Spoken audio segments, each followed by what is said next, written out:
نگاه سال چه سالی بود که اون ویدیوها رو در واقع منتشر کردی؟ سال گذشته بود، 1401 بود. 1401. الان 1402. آره پس میتونست 1400 باشه، چون منم فکر میکنم شاید 1400 بود.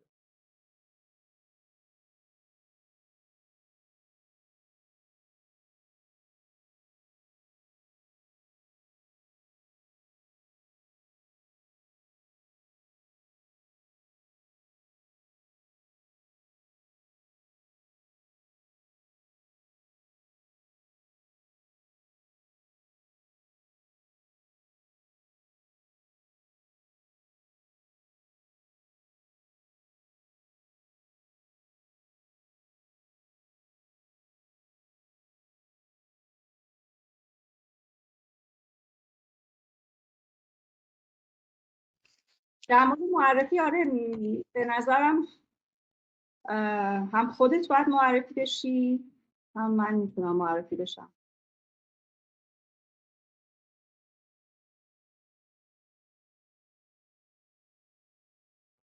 میخوای شروع کنیم؟ آره میخوای هر جور دوست داری شروع کن. من همونجا مریم خطابت کنم. آره مریم، آره. و من به نظرم چون که خودت هم از هنر مشارکتی خوشت اومد و چون برات سوال شد و علاقه‌مند شدی، ما تصمیم گرفتیم که با هم. آره همین با همین.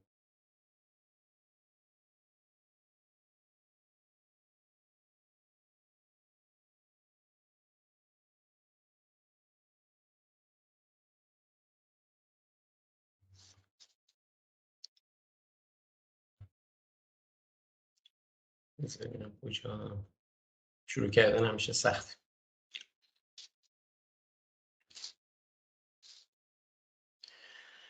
خب مریم، من تاریخچه در واقع این کنکاش جستجوی من در مورد هنر مشارکتی برمیگرده به در واقع 3 تا فایل تصویری که در سال 1400 شما در واقع ضبط کردین و توی یک جلسه دوستانه در مورد هنر مشارکتی صحبت کردیم و این خیلی برای من جذاب بود که ببینم هنر مشارکتی چیه، تعریفش چیه و چه فرقی با هنر کلاسیک داره و خیلی دوست داشتم که در این مورد گفتگو کنیم و ضرورت در واقع این گونه هنر یا این گرایش هنری رو در واقع بدونیم. سوالاتی برای من پیش اومده بود که دوست داشتم که این سوالات رو مطرح کنم و ببینم که این گرایش هنری اولا چطور توی کشور ما میتونه گسترش پیدا کنه، چه ضرورتی داره و اینکه چطور میتونیم هنرمندان ما چطور میتونن به این ضرورت آگاه بشن و در واقع مردم رو هم به این ضرورت آگاه کنن. اولین سوالی که برای من مطرح بود وقتی که من در واقع فایل های تصویری رو دیدم، یک چالشی برای من پیش اومد که اصلا تعریف هنر چیه. یعنی من اون تعریف قدیمی که از هنر میشناختم انگار با دیدن این ویدیوها ناگهان از بین رفت، یک حاله جدیدی به وجود اومد به نام هنر مشارکتی که انگار برای خودش اصلا دنیای خودش رو داشت و تعریف خودش رو داشت.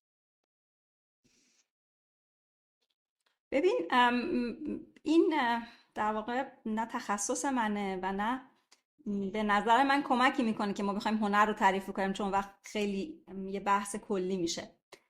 از نظر خود من اونجوری که برای خودم معمولا و برای کسایی که باهاشون کار میکنم در آغاز بحث اگر بخوام بگم، میگم که همیشه هنر در سمت نیاز ما بوده، چون مخاطب یه نیازی داشته به اون سمت رفته. حالا این مخاطب یه موقعی بر اساس نیاز زندگیش به سمت هنر غارنشینی رفته، بعد نگاه مذهبی پیدا کرده، هنر رو به سمت اون برده، بعد همینطوری پیش رفته تا به هنر مثلا قرون وسطا رسیده، باز نیازهایی داشته، باید جاهایی رو با هنر بیان میکرده، با هنر بهش میتونسته برسه و بر همون اساس دائم هنر تغییر کرده. یعنی هنری که ما امروز داریم با هنر 800 سال پیش نه ایران یکیه، نه با هنر 800 سال پیش اروپا یکیه. پس این ضرورت زندگیه که همیشه هنر رو تعریف کرده و بهش جهت داده. حتی ما توی قرن 20 هم که در واقع با صنعتی شدن جامعه و فناوری جدید، ابزار جدید در اختیار هنرمند قرار گرفت، اساساً نگاهش به هنر تغییر کرد.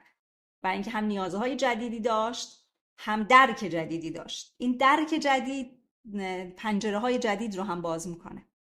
در همین مسیر نیاز امروز جامعه غربی در واقع که سازنده هنر مشارکتی هم از همین در ادامه همین مسیره که یک مسیری اومده و الان ضرورت‌های جامعهش چیز دیگه ای ازش میخواد که هنر قبلی نمیتونه بهش جواب بده.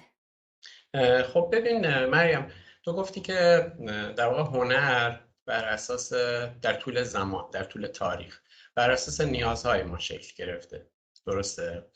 خب این نیازها به شیوه غیر هنری هم میشد بهش پاسخ داده بشه دیگه. به هر شکلی میشه به نیازها پاسخ داد با روش‌های مختلف. خب این چیه که متمایز میکنه که این روش هنره؟ یعنی مسئله زیباشناسی توی این چیه؟ توی هنر مشارکتی و هنر کلاسیک. یعنی میخوام بگم که در واقع تمایز مثلا برطرف کردن نوع نیاز از طریق هنر و از طریق غیر هنر چیه؟ خب ببین، تو هنر مشارکتی این مرزه خیلی چون باریک میشه، به خاطر همین فکر می‌کنم این سوال برای تو به وجود اومد، چون قبلا راحت تر میشد گفتش که یک چارچوبی برای هنر وجود داره و آن چیزی که در این داخل قرار بگیره هنر، خارج از این غیر هنر.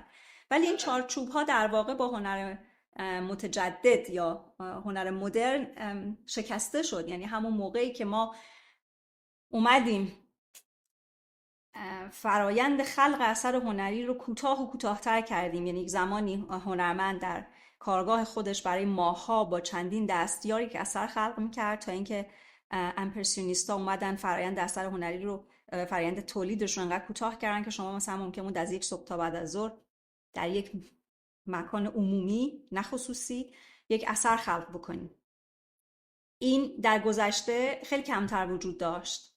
یعنی اول نبود، بعد آهسته آهسته شروع کرد به سمت اینکه حالا هنرمند یه خودم بره بیرون از کارگاهش یا آثاری رو در داخل اجتماع خلق بکنه، نه اینکه فقط یه سری پیش طرح تهیه کنه و بعد بیاد اونها رو داخل کارگاهش انجام بده. یعنی ما تو هنر مدرن در واقع چهارچوب‌ها رو شروع کردیم تغییر دادن. هر دوره این چهارچوب‌ها تغییر کرده و با خودش زیبایی شناسی جدیدی آورده. اینکه هنر امروز اونقدر ساده ترین، هنرش مشارکتی در واقع اونقدر ساده تره که شما میگه این چطور میتونه هنر باشه، این به این برمیگرده که یعنی در واقع برای من مثال بارزش که فکر کنم همه میشناسن همون چشمه مارسل دوشان هست که چطور میتونه وقتی که یک هنرمندی با اون همه مهارت ساعتها در کارگاهش بشینه، رنگ شناسی باید بلد باشه، پیکر شناسی بلد باشه، بعد بیاد احساسات رو در قالب رنگ و بدن بریزه، بعد حالا شما اومدی یه چیزی رو کندی، حتی چیز زیبایی هم نیست، یه شاخه گل نذاشته، مثلا یک گلدون رو نذاشته، یک مجسمه مثلا بازاری رو هم نذاشته، کثیف‌ترین جایی که شما میتونی یک شی رو ازش جدا کنی، یعنی دستشویی رو رفته انتخاب کرده، کثیف‌ترین شیء همونجا رو هم، یعنی حتی یک کاشی رو هم برنداشته، اون رو آورده کنده با خودش آورده گذاشته توی نمایشگاه، گفته این اثر هنری. یعنی فکر می‌کنم هنر مشارکتی هنوز از این هم ساختار شکن‌تر نیست. یعنی ساختار شکن‌ترین رویکرد به نظر من همین بود که بعد از اون هم ادامه پیدا کرد که هر آنچه که هنرمند ارائه بده اثر هنری، فارغ از این که اصلا مخلوق دستش باشه یا مخلوق کلیش و مثانش. ما داریم که هنرمندایی که در واقع فضولاتشون رو بسته‌بندی کردن، فروختن. یعنی فکر نمی‌کنم هنر مشارکتی زیبایی شناسیش از این هم سخیفتر باشه. اون همه اعتراضی که در واقع به هنر مدرن یا هنر متجدد شده در هنر مشارکتی اتفاقا همدلانه تره. یعنی هنر مشارکتی یک امری رو داره بهش میپردازه که توی اون رویکرد هنر نخبه‌گرا وجود نداره و اون همدلیه، کنار هم قرار گرفتن، زنجیره انسانیه، چیزی که در واقع نیاز جامعه امروز در واقع پر از مصرف و فناوریه. این جامعه پر از مصرف و فناوری یک خلأهای عظیمی رو داره تو خودش شکل میده و شکل داده در واقع که دیگه با هنر نخبه‌گرا نمیشه بهش پاسخ داد. مریم، من فکر کنم که ما یک تعریفی از نظر خودت خب اول از هنر مشارکتی داشته باشیم و بعد بیایم یه خورده تخصصی تر بهش نگاه کنیم. یعنی اون چیزی که من برداشت میکنم و اون چیزی که تو برداشت میکنیم از این متفاوته انگار. میخوام یه تعریفی از هنر مشارکتی اول از خودت خلاصه داشته باشی، بعد بریم روی مسائل دیگه‌ای بپردازیم. من اون چیزی که دارم میگم در واقع آن چیزیست که خواندم، چون من نظریه پرداز نیستم، به خاطر همین نمیتونم از خودم تعریف بدم، ولی تعریفایی که خوندم و کسایی که حالا تا در این مدت تونستن در مورد هنر مشارکتی بنویسن بر این عقیدن که یک ویژگی هایی داره هنر در واقع پیش از زمان هنر مشارکتی که این اولین ویژگیش اینه که یک خالق وجود داره، یک خالق نخبه وجود داره که در جایگاه برتری قرار میگیره. یعنی درک بهتری داره، فهم بیشتری داره، حساسیت هایی داره که اون رو از جامعه متمایز میکنه. بعد اون یک فضای شخصی داره که میاد اون درک و دریافتهاش رو از جامعه، تجربه شخصی، هر آنچه که هست، احساساتش، غم و اندوهش، شادیش، همه اینها رو میاد در قالب یک اثر که یک شیء قابل خرید و فروش و قابل جابجاییه به جامعه عرضه میکنه.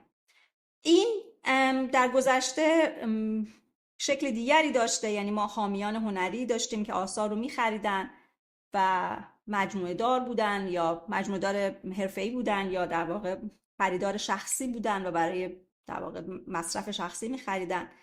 ولی الان این وضعیت خیلی پیچیده تر شده. یعنی ما بازار هنری که در دنیا داریم بازار عجیب غریب و پیچیده است. هنرمندانی هستن که آثار رو خلق میکنن و این آثار فقط برای فروشه. یعنی آدم‌های عادی حتی تو ایرانش هم، یعنی تو اینجاش هم نمیرن، چه برسه به ایران، که بخوان در واقع ببخشید مگه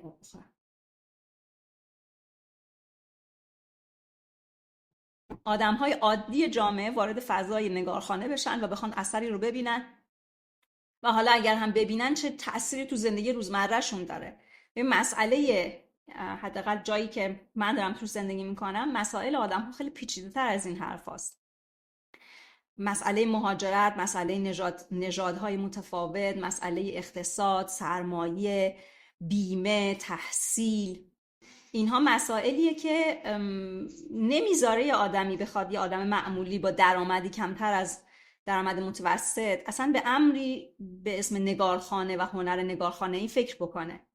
پس این شکافی که در یک جامعه ثروتمندی مثل جامعه سوئیس وجود داره، در ایران به مراتب این شکاف بزرگتر و عظیمتره. پس تکلیف این همه آدمی که کار نمیتونن بخرن و دغدغه‌های دیگر دارن چی میشه؟ آیا ما همچنان باید مدل قرون در واقع 16 و 17 اثر خلق بکنیم؟ یک سری انسان ثروتمند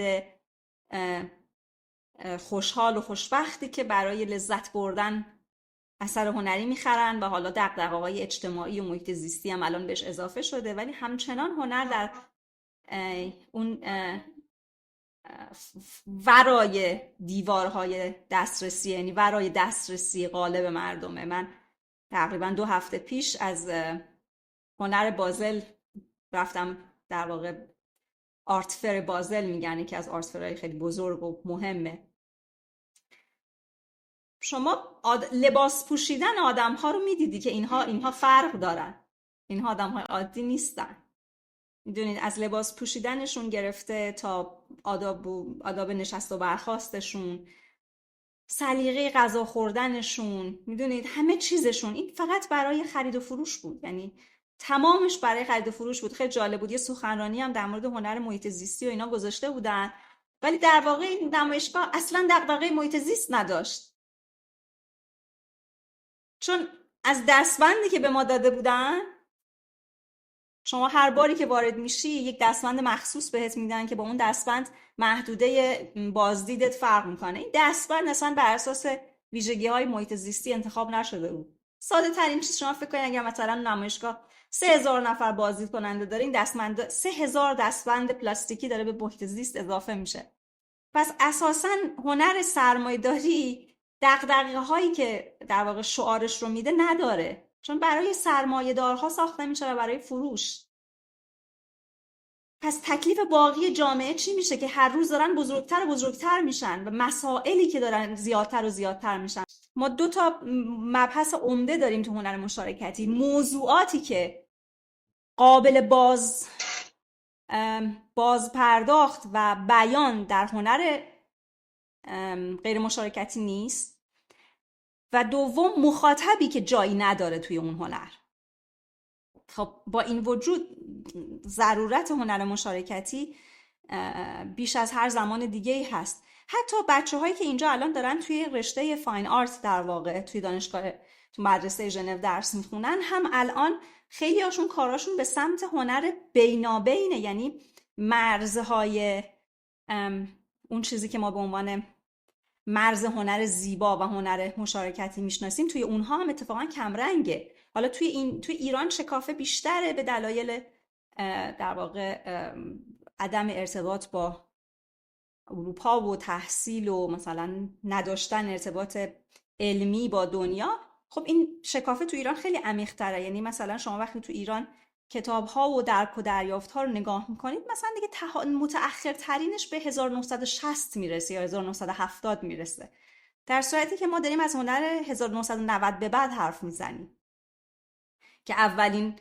جرقه‌های هنر مشارکتی زده شد، به صورت جدی هم زده شد. تلاش‌هایی بود که دغدغه داشت، یعنی هنرمندانی که دغدغه دارن برای خلق کار مشارکتی. توی دانشگاه مثلا توی مدرسه ژنو، حالا من میگم دانشگاه به خاطر عادتی که ما داریم میگم دانشگاه، ولی در واقع مدرسه عالی هست. تو مدرسه ژنو بچه‌هایی که رشته فاین آرتس هم میخونن خیلی کارهاشون متفاوته با اون چیزی که ما در ایران به عنوان هنر زیبا میشناسیم.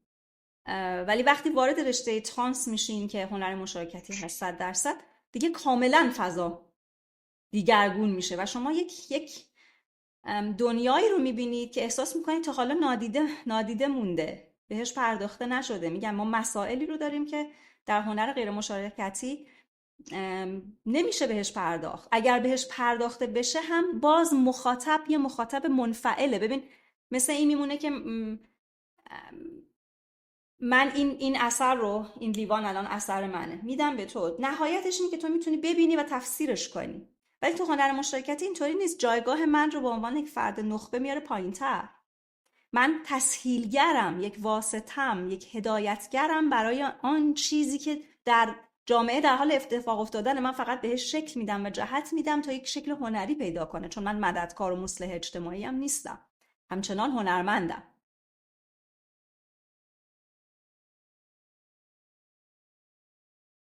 باز برای من چالش‌هایی وجود داره.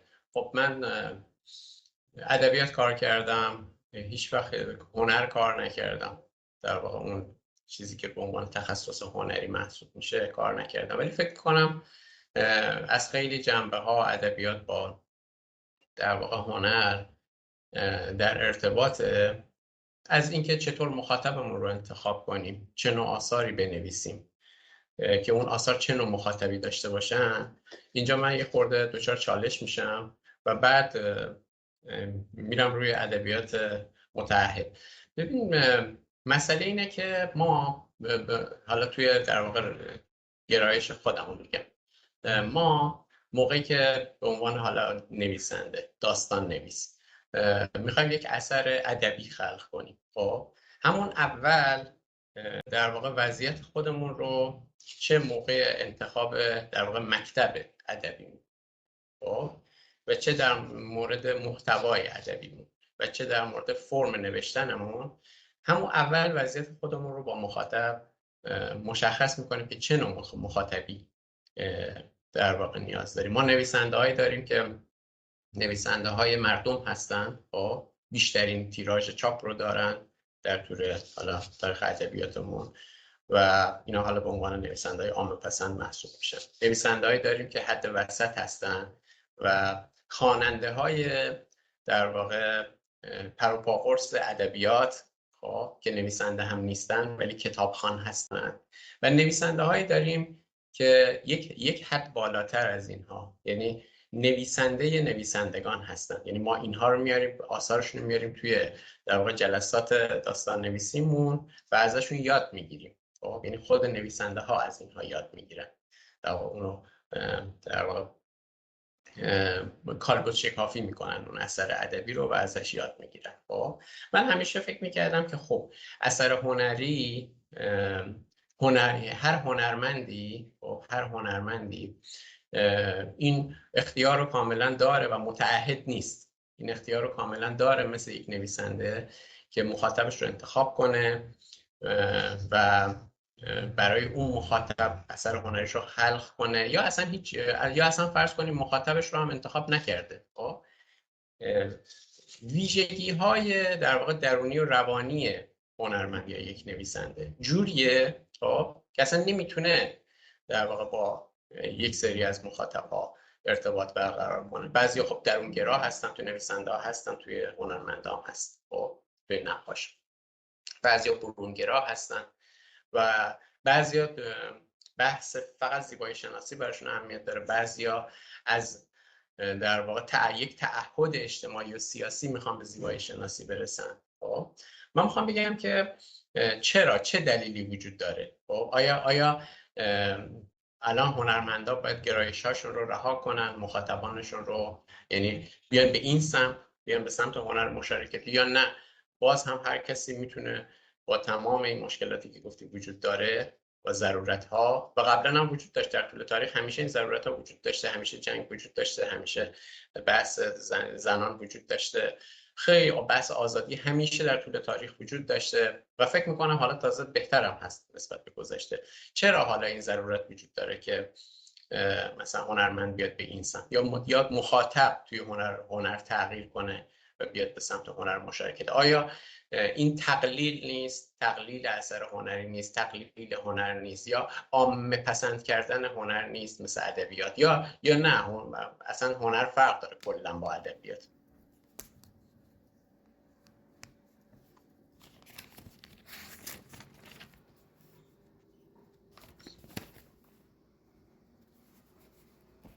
چون یادمه مثلا یک مصاحبه قدیما از شاملو خونده بودم، واقعا یادم نیست الان از کجا، ولی خیلی مثلا شاید 15 سال پیش بود که ازش پرسیده بودن که چرا انقدر سخت می‌نویسی؟ چرا خیلی راحت مثلا فرض کن مثل سهراب بنویسی؟ راحت چرا تو بگو دیگه. گفته بود که خب هر طبقه اجتماعی شاعر خودش رو داره. شما اگر من اینطور می‌نویسم، مخاطبان خودم رو دارم، شما اگر دوست دارید که مثلا اثر ساده بخونید، برید همون شاعر با اون طبقتون رو پیدا کنین و بخونید. میخوام ببینم که این در نزد تو چه جایگاهی توی هنر، حالا نه تو ادبیات؟ ببین اون قسمت اول صحبتت گفتی در مورد نویسندگان، یعنی نویسنده‌ای که در آثارش چونان روش‌هایی رو به کار میبره که حتی مخاطب عادی، مخاطب خاص کتاب‌های داستانی هم نمیفهمه و فقط باید نویسنده مثلا دست قلم حرفه‌ای باشه تا اثر رو بفهمه.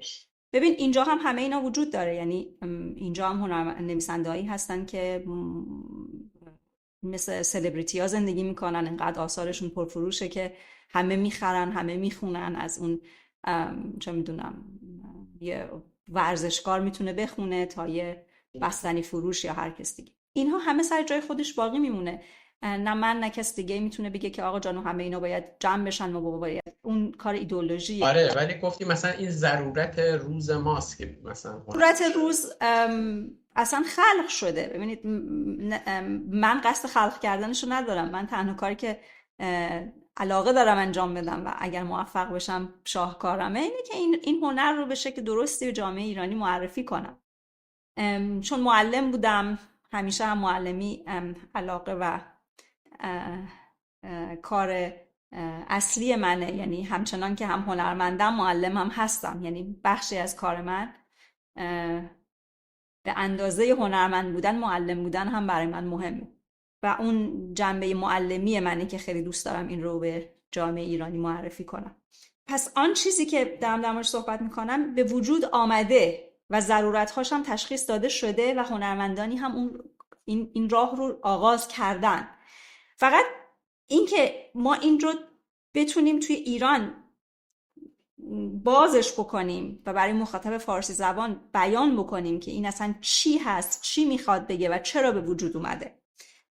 همه هنرمندایی که دارن کارشون رو میکنن کارشون رو همچنان میتونن ادامه بدن. اتفاقا قدرت بالاتر همچنان دست اوناست، برای اینکه اونها سرمایه پشتشون هست و نگارخانه پشتشون هست و جایگاهشون تزلزل ناپذیره، کسی هم در جنگ با اونها نیست. ولی امثال من و هنرمندانی که حالا خیلی پیش از من به این مسئله فکر کردن، تکلیف اون باقی جامعه چی میشه؟ تکلیف باقی مسائل چی میشه؟ ببینید مثلا ما زمان روکوکو هنری داشتیم که هنر در واقع بسیار سخیفی بوده، هنر تجملی بوده. باور کنید همین اتفاق الان هم داره میفته. من اثر میبینم، منظور من اینه که این چیزی که از هنر در واقع توی ذهن بسیاری از حالا آدم ها، نمیخوام بگم دقیقا چه جور آدم هایی وجود داره، این عملا یک هنر اشرافیه. خب موضوعات هنر اولا که بسیار گسترده تر شده. من تو همون دوره‌ای که ویدیوهاش رو تو نگاه کردی، یک دوره فشرده‌ای بود که من با چند تا دانشجو و استاد هنر تو ایران داشتم برگزار میکردم در زمینه معرفی هنر مشارکتی. وقتی موضوعات کار بچه‌های دانشگاه هنر اینجا رو فقط براشون توضیح دادم، تمامی رشته‌های تجسمی، یک در واقع شکافی براشون پیدا شد که ما اصلا فکر نمی‌کردیم این چیزها اثر باشه. من هنر تجسمی خوندم و تو هنر دراماتیک، یعنی ادبیات جزو هنرهای دراماتیک محسوب میشه اگر اشتباه نکنم. و این هنر دراماتیک توی حالا هنر مشارکتی، من هنوز هنر دراماتیک مشارکتی به من در جایگاه نویسنده ندیدم، ولی در جایگاه تئاتر چرا بچهای ما کار تئاتر مشارکتی هم کردن، ولی به عنوان نویسنده هم حتما میشه، فقط باید شکل‌هاشو پیدا کرد. ببین شما اثر خلق میکنی، یعنی شکل هنر مشارکتی اینجوریه، عامه پسندش نمیکنه، عامه رو درگیر میکنه. زیبایی شناسیش هم زیبایی شناسی خاص خودشه، چون هنر مثلا سوسیالیستی نیست که میاد موضوعات مردم، یعنی مردم رو نمیدونم توی نقاشی های دیواری که توی انقلاب های سوسیالیستی کمونیستی تو دنیا روی دیوارها رفتن، اون هم نیست. اساساً هنرمند و مردم در خلقش تأثیر دارن. میدونین چرا؟ به خاطر اینکه اصلا هنرمند همین تسهیلگریه. ببین یک جمله، من این جمله رو خیلی دوست دارم، چند باری هم قبلا تکرارش کردم. این جمله از میشل فوکو هست، میگه که چرا یک لامپ ساخته دست من، ساخته دست بشر، یک شیء ساخته دست هنرمند میتونه اثر هنری باشه، ولی خود زندگی هنرمند نمیتونه اثر هنری باشه. میدونی چرا نمیتونه باشه؟ برای اینکه قابل خرید و فروش نیست. پس این سرمایه است که ارزش رو تعیین میکنه، نه زیبایی شناسی. شما میتونی زیبایی شناسی داشته باشی که در تقابل با سرمایه قرار میگیره. خب چون سرمایه دار میاد میگه که تو اثری خلق کن که من بتونم جابجا کنم و بفروشم و بتونه توی خونه کسی بره، بتونه به عنوان یک شیء نگهداری بشه و هی بر ارزشش افزوده بشه طبق اون معیارهای بازاری که باز من توش دست دارم. این رو در واقع هنرمندایی که ایرانی هستن و یا خارجی هستن وارد بازار کار شدن بر من توضیح دادن که چه قواعد پنهان پیچیده‌ای وجود داره برای اینکه قیمت شما در ظرف چه مدت مشخصی از چه میزانی به چه میزانی بره، چه کنترل و نظارتی وجود داره. پس میبینید عملا زیبایی شناسی نیست که اینجا داره حرف میزنه و تصمیم گیرنده است، این بازاره. پس آن چیزی رو که ارزش هنری تعیین میکنه در واقع بازاره. اگرش که شما یک تجربه خلق بکنی که تو هنر مشارکتی تجربه هست که مهمه، اگر قابل خرید و فروش نباشه ارزش نداره. میدونی من باید بتونم اینو بفروشم، من به عنوان دلال، به عنوان نگارخانه دار، به عنوان در واقع نمایشگاه گردان، من باید بتونم روی یه قیمتی بذارم. من تجربه تو نمیتونم قیمت بذارم. ممنونم، خیلی بحث جذابی رو مطرح کردی تو بحث کالا، در واقع کالایی که قابل خرید فروش هست و کالایی که قابل خرید فروش نیست. البته من راستش خیلی توی در واقع وضعیت اقتصادی خیلی دقیق توی وضعیت اقتصادی هنرمندا اطلاعی ندارم. مطابق چیزی که حالا توی به کلیت میدونم اینه که واقعا اوضاع اقتصادی خوبی هم ندارن اونهایی که حتی هنری در واقع به اون شکل انجام میدن، مدرن و اینها. شاید مثلا درصد خیلی کمی از هنرمندا چه تو ایران چه تو خارج از اقتصادی خوبی داشته باشن و این یه ارتباطی حالا اون کلکسیونر با سرمایه‌دار اینها ممکنه اونا ایجاد کنن، ولی اونا هم قطعاً هنرمند رو فکر نمی‌کنم دخیل در واقع این ثروت خودشون بکنه. یعنی اونا یک بازاری برای خودشون درست کردن که شاید خیلی هنرمند هم خیلی تو اون بازار نقش خاصی نداشتش. من اینجور همیشه فکر کنم، چون من هنرمند ثروتمند خیلی به ندرت دیدم و میشناسم. این تصویر قدیمیه، نه؟ هنرمندانی هستن که ثروتمند شدن، خوب پول در میارن، کار میکنن، بله. ولی مثلا از هر سال دانشجویی که از دانشگاه ما فارغ التحصیل میشه، هر سال شاید یک نفر هم نباشه. یعنی شاید هر 2 سال یک بار یک نفری این میتونه وارد بازار بشه و وارد رقابت با دیگر هنرمندا بشه و این دقیقاً بازاره. یعنی شما باید ارتباطات خوبی برقرار بکنی، بتونی نگارخانه دار پیدا کنی، سرمایه‌گذار پیدا کنی، آثارت رو به سمتی ببری که به سمت در واقع در جهت سلیقه فروش و سرمایه‌گذاری و این هاست و تو چرا پولدار میشی؟ اتفاقا خیلی پولدار میشی، ولی تعداد چشمگیری نیست. یعنی میگم از هر مثلا شما فکر کنید نزدیک 50 تا دانشجو فقط تو رشته ورک مستر که در واقع هنرهای زیبای مدرسه ژنو میشه، از این 50 تا شاید یک نفر وارد بشه و تو 10 سال مثلا بتونه ثروتمند بشه. چالش دیگه که وجود داره اینه که اولا که خب چه ایرادی داره اصلا ثروت تو بخش هنر یا سرمایه گذاری بشه؟ خب و چرا اون هنرمند هنر مشارکتی چرا نباید ثروتمند شه و این هنرمند هنر مشارکتی چجوری زندگی کنه خب وقتی ثروت سمتش نیست و این در واقع سرمایه از کجا بیاره که کار مشارکتی انجام بده؟ این به نظر من مهمه. یعنی این مسئله منفی نیست که در واقع بخشی از ثروت بره سمت هنر، حالا ممکنه تو بعضی راه خطا، ولی به نظر من یک نیاز خیلی مبرمه که در واقع بخش هنر، حالا این هنر مشارکتی، در واقع سرمایه‌ای هزینه بشه و کاری انجام بشه و هنرمندم که میگی هنر مشارکتی هم که میگی هنرمندش معمولا فقیر میمونه. پس این کار انجام نمیشه. چیکار باید بکنه؟ نه من همچنین حرف زدم که هنرمند مشارکتی فقیر میمونه. معمولا توی آماری که دادی گفتی مثلا خب هنرمندای مشارکتی به اون چیز نمیرسن، در واقع به اون در واقع درجه بخوان مثلا ثروتمند بشن و اینا، معمولا اتفاقا چون کالایی ندارن برای فروش. اینکه کالا ندارن دلیل بر ثروتمند نشدنشون نیست. البته مسئله ثروت هم نیست، مسئله در واقع داشتن یک زندگی بر اساس کارت، یعنی بتونی بر اساس کاری که خدماتی که عرضه میکنی بتونی زندگی کنی. حالا ثروتمند نشدن خیلی مهم نیست، چون به هر حال آدم‌ها خیلی شغل‌های مختلف میتونن داشته باشن و ثروتمند هم نشن ولی گشنه هم نمیمونن. اگر من همچین حرفی زدم هنرمند مشارکتی وقت قامه. نه اتفاقا اصلا اینطور نیست. اینکه حالا ما اینجا به اون قسمتی میرسیم که شما کالا نداری، فروش هم نداری و چطور میتونی درآمد داشته باشی؟ اولا که کالا و فروش وجود داره، یعنی حتی تو هنر مشارکتی هم میان تجربه‌ای که اتفاق افتاده رو ثبت میکنن و این تجربه ثبت شده قابل فروشه. مثلا شما یک کار غذا انجام میدی، پروژه غذا انجام میدی، خب کار مشارکتیه. مثلا پا میشی میری، این ایده ای بود که من یک سال خورده پیش به یه بنده خدایی گفتم و انقدر اما اگر آوردن که من پشیمون شدم. گفتم خب اصلا نمیشه در جامعه ایران که در واقع انگار هیروشیمای بعد از انفجار بمب اتمیه، هیچ امیدی و هیچ روزنه‌ای و هیچ امکانی وجود نداره، یعنی هیچ محض بود اون کسی که من باهاش صحبت کردم. ولی حالا ایده من این بود که آقا بیاین در مورد غذا کار بکنیم و بیایم این کار رو اصلا اتفاقا ببریم تو محله‌های فقیرنشین، از ساده ترین غذا هم شروع کنیم.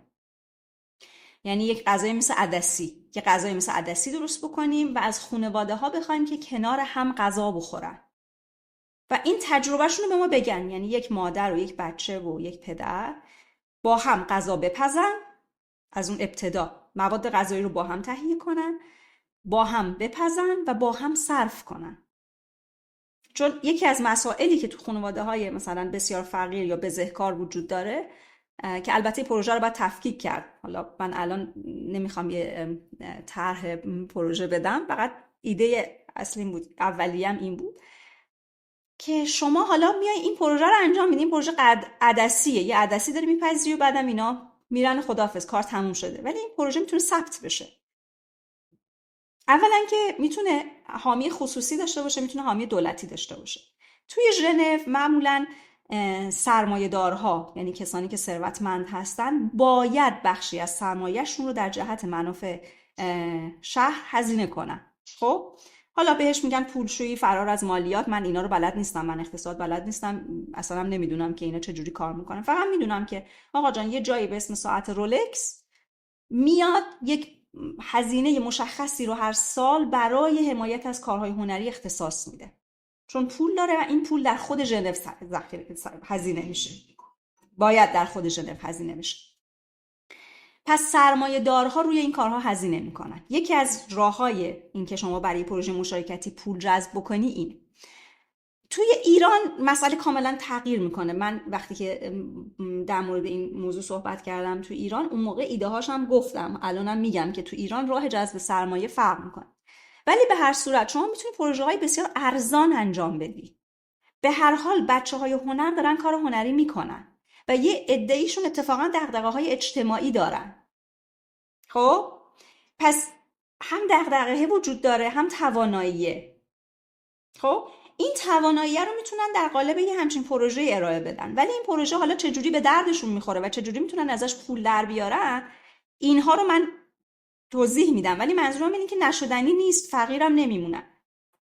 شما بعد از اینکه این پروژه غذا رو اجرا کردی، بستگی به شرایط و امکانات خودت داره. میتونی عکاسی کنی، فیلم برداری کنی، میتونی خروجیش میتونه کارت پستال باشه، میتونه کتابچه تصویرسازی شده باشه، دست‌نوشته آدم‌ها باشه. میدونی تمام اینها میتونه در قالب یک کتابچه باشه و کتابچه قابل خرید و فروش. صحبتمو اینجوری ادامه بدم که در واقع تو بخش درآمدزایی برای هنرمند مشارکتی، اینجا توی بسیاری از پروژه هایی که یعنی وقتی شما میخوای اقامت هنری بگیری یا جایی که پول دارن و سرمایه دارن و به شما رزیدنسی میدن، یکی از امکاناتشون برای رزیدنسی هایی که اصلا شرایطشون اتفاقا در نظر گرفتن پروژه های مشارکتیه و خیلی هم دوست دارن و استقبال هم میکنن. یعنی مثلا هم تو سوئیس یه سری امکانات خاص میدن برای همچین پروژه هایی. آلمان رو من دیدم انجام میدن، اتریش، بلژیک. اینها درآمدهایی دارن مراکز هنری که رزیدنسی میدن یا در واقع کار نمایشگاهی رو حمایت میکنن. یعنی به شما یه پول کوچولویی میدن که شما به عنوان هنرمند بتونی مثلا 3 ماه 6 ماه بری اونجا اقامت کنی، یه پروژه مشارکتی انجام بدی و تمام. اینها محصول خرید و فروشش به اون شکلی که در فضای بازار هنر الان وجود داره نیست، ولی همچنان هم یک حاصلی برای یک حاصلی که تجربه رو به نسل بعدی، به مخاطب، به آدم‌هایی که در اون روز در اون ساعت اونجا نبودن انتقال بده وجود داره. پس اون رو هم میشه در نظر گرفت به عنوان منبع درآمد. ممنونم ازت مریم. یک سوال دیگه که برای من پیش میاد اینه که الان برای من پیش اومد اینه که خب گفتی توی سوئیس حمایت میشن، بالاخره ارگان هایی هستن که در واقع مبالغ هزینه کنن و کمک میکنن به هنر مشارکتی. اصولا توی کشور ما که ضرورت هنر مشارکتی هم زیاد در واقع دیده میشه، اصولا هر کاری، نه فقط کار هنری یا کار اجتماعی، کار سیاسی، حتی در واقع بحث محیط زیست، خب فقط تا جایی میشه کار کرد که در واقع حکومت از اون کار نفع ببره. خب موقعی که حکومت از اون کار نفع نمیبره، اونجا خب ما مشکل داریم. حتی اگر سرمایه داشته باشیم در واقع نمیتونیم کار کنیم. و حالا من میخوام بدونم که حکومت ها چه نفعی از هنر مشارکتی میبرن؟ آیا حکومت ایران مثلا بخوایم کار کنیم، حکومت ایران چه نفعی داره از اینکه هنر مشارکتی رو ما بیایم اینجا گسترش بدیم؟ آیا فکر نمیکنه که ما داریم یک کار سیاسی جدید انجام میدیم و بیا جلوشو بگیره، یا اینکه مثلا واقعا میتونیم تبیین کنیم که این اصلا به نفع شماست؟ من فکر میکنم آموزش دادن مردم بیشترین نفع و به نفع برای خود حاکمیت اون کشور داره. یعنی شما وقتی نگاه میکنی میبینی که جامعه سوئیس اگر برای من هزینه میکنه، یعنی من دانشجوی ایرانی رو برمی‌داره میاره اینجا، در کار عامل منفعه نیست، کار خیریه انجام نمیده که هزینه من رو بده و من هزینه کمک هزینه تحصیلی بده، سرمایه گذاری بکنه که من اینجا تحصیل بکنم. این بزرگترین نفع رو داره خودش میبره. از انرژی من، خلاقیت من، توانایی من، پایان نامه من، پژوهش من، همه اینها داره استفاده میکنه. خب در عین حال این که حالا چه میدونم هر دانشگاهی در اینجا اگر که تعداد دانشجوی خارجیش، یعنی باید یک تعدادی دانشجوی خارجی داشته باشن تا توی رتبه بندی بین‌المللی بتونن بالا بیان، یعنی فواید ظاهری و بیرونیش به کنار، فواید درونیشو من دارم میگم. جامعه ایرانی هم همینطوره، یعنی هر چقدر که بیشتر در زمینه آموزش مردم و رها کردن انرژی های نهفته‌شون که دائم در ایران در حال آتشفشان و انفجاره، بزرگترین نفع رو خود حاکمیت میبره. من قبلا گفتم که اصلا آموزش مردم، اینکه چطور از خیابان استفاده کنن. ببینید شما، ما هیچ مراسم خیابانی نداریم، ما هیچ کاری رو در خیابان نمیتونیم سازماندهی بکنیم. خب اینکه شما بتونی به عنوان شهردار به مردم اجازه بدی خیابان رو از آن خودشون بکنن، در صورتی که کار تو این نیست. کار تو اینه که به شهروندت آموزش بدی قبل از اینکه بهش آموزش بدن. و چون تو بهش آموزش نمیدی، این ظرف خالی نمیمونه، این ظرف پر میشه. این ظرف به هر حال پر میشه توسط نیروهای دیگه، جاهای دیگه که شما خودتون دیدین. من وقتی که گفتم، یعنی تو از من پرسیدی که چرا فکر میکنی هنر مشارکتی برای ایران ضرورته، و من اون موقع هنوز وقایع پاییز گذشته اتفاق نیفتاده بود. گفتم ضرورته برای اینکه شما باید این انرژی ها رو یه فکری براش بکنی. من وقتی این رو گفتم که ضرورته، هنوز اولین نشانه های هنر مشارکتی تو ایران شکل نگرفته بود، ولی ما توی وقایع پاییز گذشته دیدیم که دانشجوهای دانشگاه هنر بدون فکر میکنم آموزش جدی، یعنی من نمیتونم 100% صحبت کنم، ولی فکر میکنم بدون آموزش جدی اولین کارهای مشارکتی رو انجام دادن. وقتی داشتن با هر حادثه‌ای، با هر ضربه ناگهانی که به روح و روان جمعی جامعه میخورد، اینها یک واکنش هنری داشتن که نه در فضای نگارخانه، نه در فضای کارگاه، که در عرصه عمومی دانشگاه شکل گرفته بود. در کنار هم بهش شکل داده بودن برای رساندن یک معنا، برای خلق چیزی. این هنر مشارکتیه. این شکل حمایت مالی از هنر مشارکتی تو جامعه سوئیس از طرف دولته، نهادهای دولتی، سرمایه‌دارها، صاحبان سرمایه در واقع. ولی تو جامعه ایرانی ما یک ویژگی مهم داریم که در واقع ما رو از تمام در واقع این مناسبات خارج میکنه. این که ما چون خیلی مواقع حکومت‌هایی بودن که ایرانی نبودن، خارجی بودن، و ما آوردیمشون و بهشون آموزش دادیم، تربیتشون کردیم، زمامداری یادشون دادیم که بر ما حکومت کنن، شکل ما فرق میکنه. ما اساساً خیلی خوبه که حکومت حمایت بکنه، ولی ما اساسا نیازی به اون نداریم. جامعه ایرانی تشکل‌های مدنی در درون خودش زیاد داره، همیشه داشته. یعنی همیشه تونسته از اون گوهره خودش، حالا یه جاهایی خیلی قوی‌تر، یه جاهایی ضعیف‌تر، با فراز و نشیب، خب از اون گوهره خودش حمایت بکنه و مراقبت بکنه. فعالیت‌های گروهی در ایران خیلی زیاده. یعنی مخصوصا در میان زنها شما میبینید که ما فعالیت‌های گروهی کنار هم خیلی داریم. اصلا نه نیازی به سرمایه داریم، نه نیازی به کمک بیرونی داریم، نه نیازی به مردها داشتیم. حتی فعالیت‌های زنانه مثل سفره انداختن، مثل نذری دادن، نیازی نبوده که کسی به ما پولی بده. هر کسی هر چیزی داشته کنار هم میذاشته و ما این فعالیت جمعی داشتیم و این فعالیت جمعی در ظاهر برای بر مثلا رسیدن یه نذری بوده، یک انگیزه مثلا شخصی پشتش بوده که حالا من به این خواسته برسم، یا این مشکل رو دارم، یا این گره در زندگی من هست. در ظاهر این بوده، ولی در باطن این نبوده. در باطن همکاری بوده، یک نیاز به کار گروهی بوده. و حالا این ویژگی های این کارهای گروهی که هر کدوم فوق‌العاده است، وقتی شما در درونش میری میبینی که جامعه ایرانی نیازی به آموزش نداره. در درون خودش یک ریشه هایی از این فعالیت جمعی رو داره که مراقبت کرده، از خودش به این وسیله مراقبت کرده. یعنی زنها مخصوصا در زیر مجموعه، در لفافه نذری دادن، از هویت زنانه و روح زنانه‌شون مراقبت کردن، کنار هم نشستن، با هم حرف زدن، مشکلاتشون رو گفتن، رفت آمد کردن، بیرون از خونه رفتن. ممکنه زنها همینطوری نمیتونستن دائم از خونه بیرون برن، با هم مراوده داشته باشن، ولی چون میخواستن نذری بپزن، یک هفته میتونستن با هم وقت بگذرونن. به بهانه جلسه های قرآن، نمیدونم، به بهانه سفره ها، نذری ها، زنها شروع کردن یک هسته زنانه رو شکل دادن در زیر اون جامعه مرد سالاری که دائم در حال مراقبت به کنترله. خب و این کار شما ببینید، شما فکر می‌کنید غذا پختن یعنی در واقع نگاه سرمایه‌داری و سرمایه‌داری مرد سالاره که تمام فعالیت‌های زنانه رو بی ارزش و بی اهمیت قلمداد میکنه. ولی عملا شما غذا پختن گروهی که تو دانشگاه ما مثلا به کرات ما انجام دادیم و انگیزه های مختلفی میتونه پشتش باشه،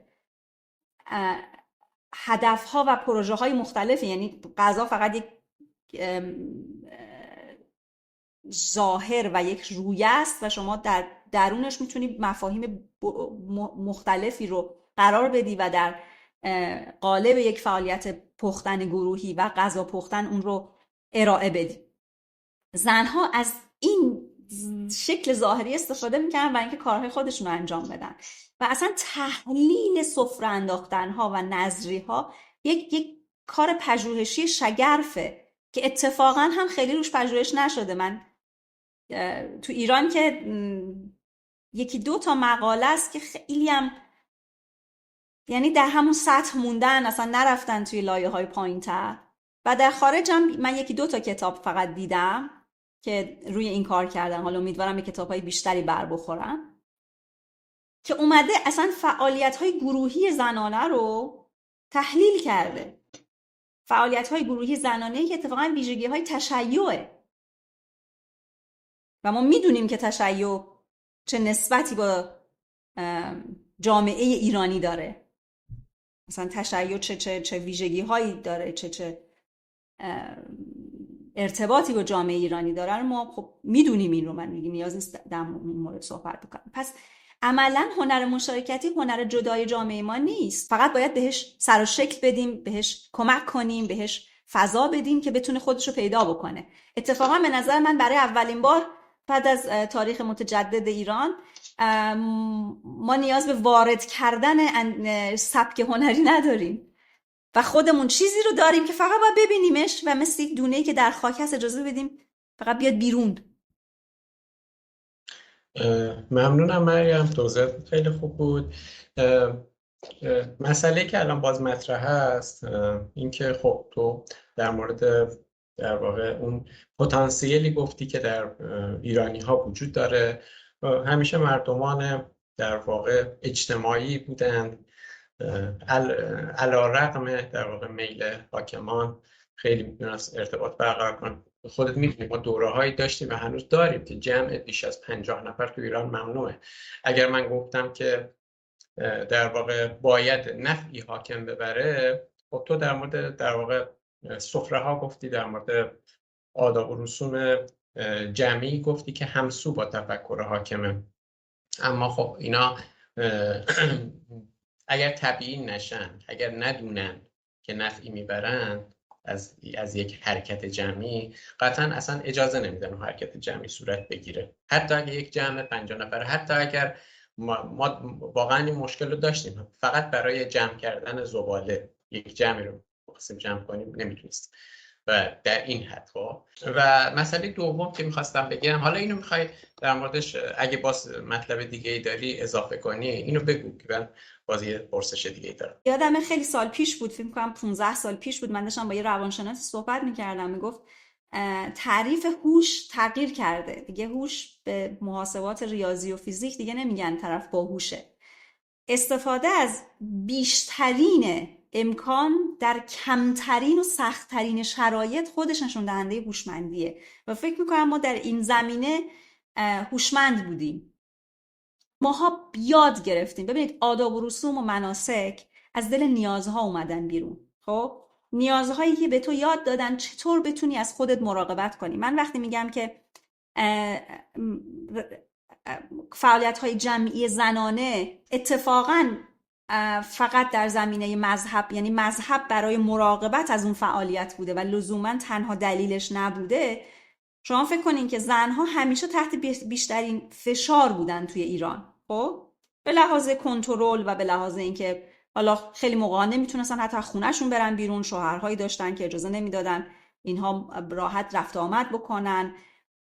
با این حال اینها یاد گرفتن چطور فعالیت جمعی رو با همدیگه سازماندهی بکنن و از روابط زنانه‌ای که داشتن مراقبت بکنن، به هم کمک بکنن، مسائلشون رو با هم در میون بذارن. اینها باز چیزای خیلی ساده‌ای که من دارم در مورد مثلا یک فعالیتی مثل نذری دادن میگم.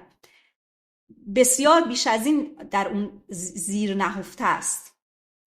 اگر یک زن، یعنی شاید اینجا بهترین نمونه برای ما زنها هستن که یاد ببینیم زنها چطور در طول تاریخ قدرت پیدا کردن، چون اون چیزی که فکر میکنیم زنها در ایران یک سری موجودات دست درجه 2 بودن و حاکمیت مردان دست بالاتر بود و اونها همیشه فرمان بردار بودن و مردا فرمانده بودن، اینها رو من قبول ندارم. من معتقدم که زنها یک قدرت خیلی عظیمی داشتن در ایران و به یک در واقع چطور میتونم بگم یک ساختار و چارچوبی بر خودشون به وجود آورده بودن در دل همه اون سختی ها و محدودیت ها.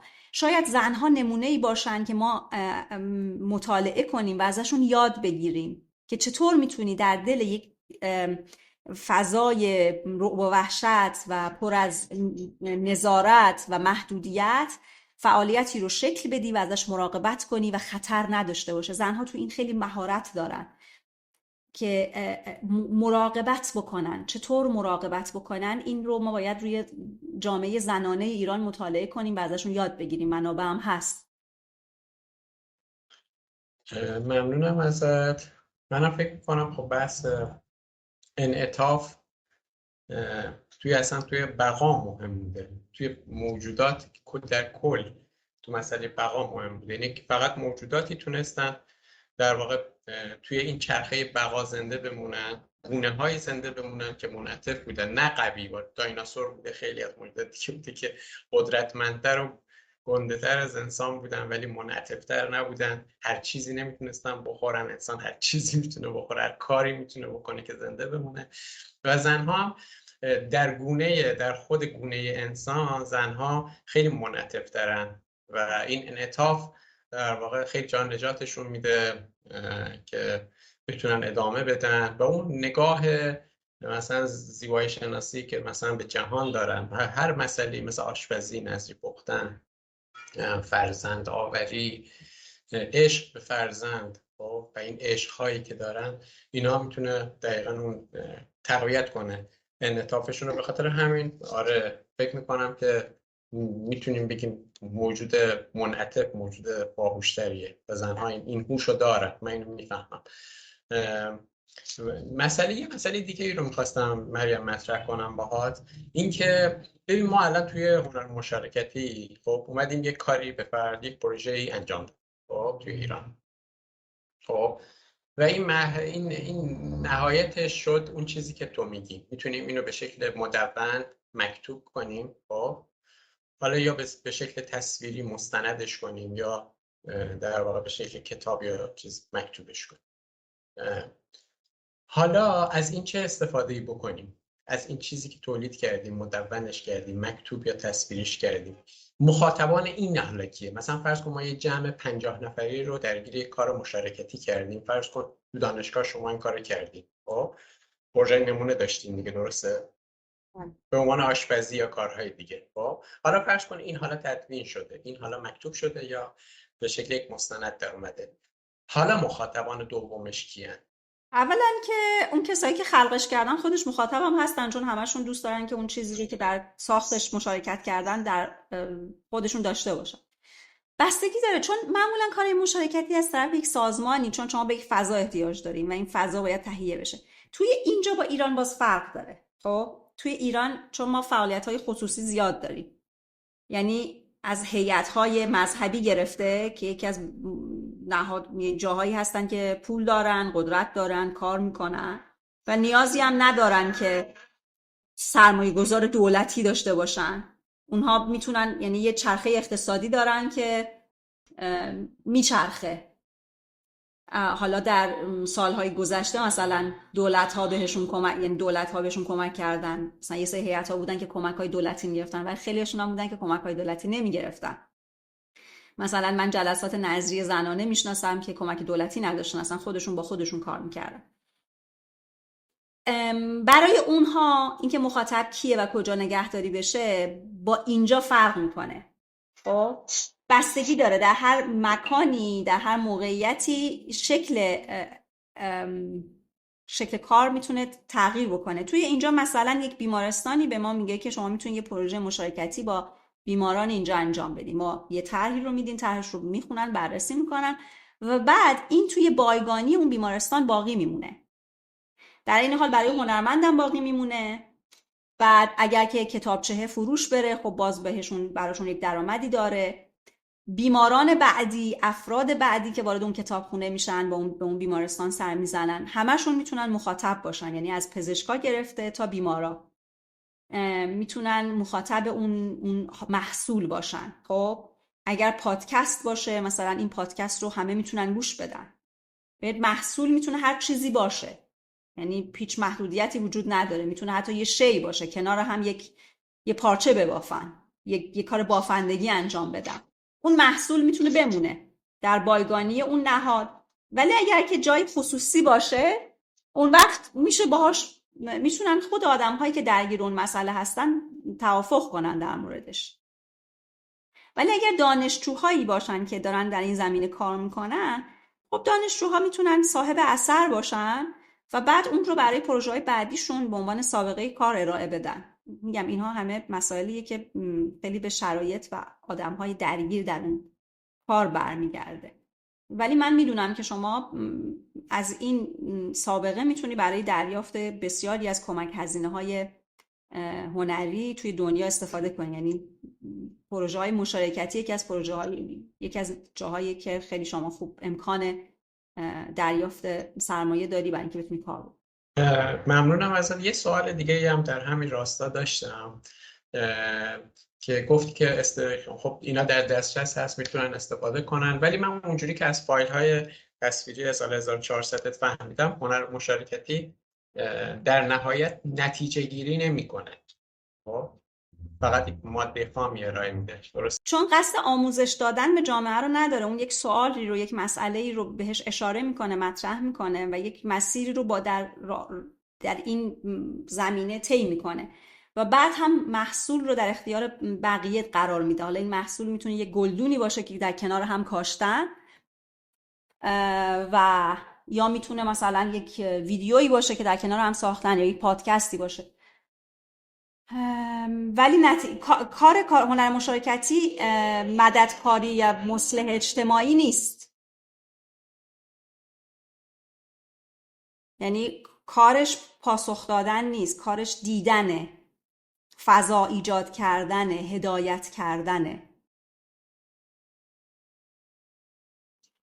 ممنونم ازت. حالا باز این فایل رو به نظرم نگاه کنی بعدا آره ببینیم چی کم داره. ببین من الان صحبتمون تموم شد دیگه.